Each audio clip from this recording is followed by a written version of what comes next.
Hey, another great week in store. Yes, absolutely. We cherish them. No, cherish we do. the weather like we did today because heading forward into October, the leaves are going to be getting a little more crunchier and the highlights are going to get a little more high stakes because we get closer to the postseason. We love that, though. But hey, it's time. Week 6. Please join us as Operation Football begins.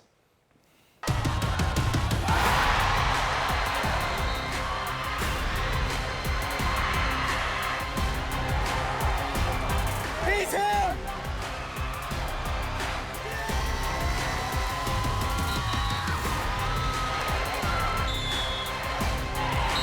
Touchdown!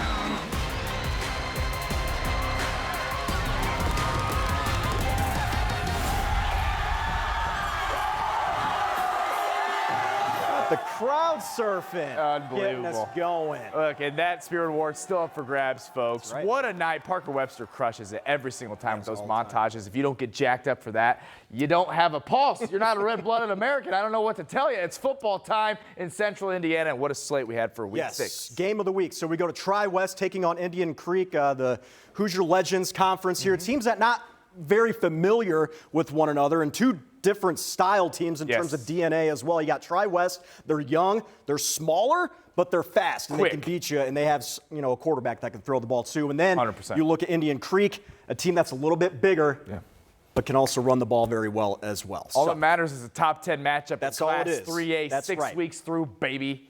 Let's get us started, man. Let's go to Tri-West. Let's do it. Here we go. Again, team's not very familiar with seeing each other here. Student section, great. Yes. Leading up to and throughout the game, and they had a lot to cheer about early. The game started like a Big Ten game, a little slow, but here come the Bruins. Jack Sorgi over the middle to one of his favorite targets, Carter Cummings with the grab, and he's across midfield. Low center of gravity. That's right. 2 plays later, Sorgi gonna drop back again, this time to Quentin Alexander. Oh, they're not gonna bring him down. And he's got Rezzies for 6. And Tri-West goes up 7-0. But can the Braves answer?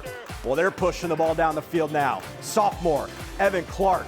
He drops back. A little bit of a wobbler here. But Jackson Ramey doesn't care. Great catch along the sideline. High pointing it, keeping his feet in bounds. And then a couple plays later, gets his flowers in stride. There's and we are tied up at 7 after the touchdown, Dom. All right. We're off and running. Bruins back on the field and cashing in on some chunk plays. Sorgi to Jax Garver for the big pickup. Tri-West knocking on heaven's door. Hey, but they'd be held to a field goal here. Jackson Clayton just gets it over across the bar from 33 yards out. Gets it over. Just a bit outside. Just kidding. That actually hit. All right. 10-7, 5 minutes played in half. However, Creek puts one together of those methodical, just matriculating their way down the field. Converted on a couple third downs. This one to Drew Pingleton for the big pickup. And with 30 seconds left into the half, Clark able to find Pingleton again. He crosses the goal line for the score. But Eli, it's the home team. Tri-West on homecoming. Defends home turf a 31-24 victory. That's what a top 10 matchup is supposed to look like. Yes. Who says they're too small? Get these guys out there. They're gaining experience this year. Now 5-1 on the year as well. Big win for the Bruins there. It gets even better from here. A top 10 matchup in Class 6A. Brownsburg, Westfield. What an atmosphere on the north side tonight. Can Westfield hand Brownsburg its first loss of the year? A state championship rematch, a heavyweight fight. It lived up to it. Avon Robinson, thank you very much. Gone, just like that, 7-0 in the first quarter. But the Shamrocks tightened up those screws defensively. First, it's Cooper Melvin with the scamper. You can't trust the man with 2 first names. Come on now. That leads to a field goal, 7-3. Brownsburg still leads. Like I said, though, here you go. Westfield defense was giving the Bulldogs fits like they haven't seen this season. Alex Arambulis sacked lunch. Thank you. I was going to be disappointed if that didn't happen. Then right before the halftime break, Melvin, little tight end hot pass, I like to call it. Owen Watts, electrical wattage overload.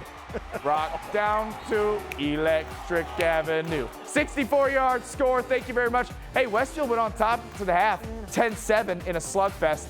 But Brownsburg's ranked number 1 for a reason. They are the boogeyman. A low-scoring game. Bulldogs get it done, 14-10. They escape. But what an effort by the Rocks tonight.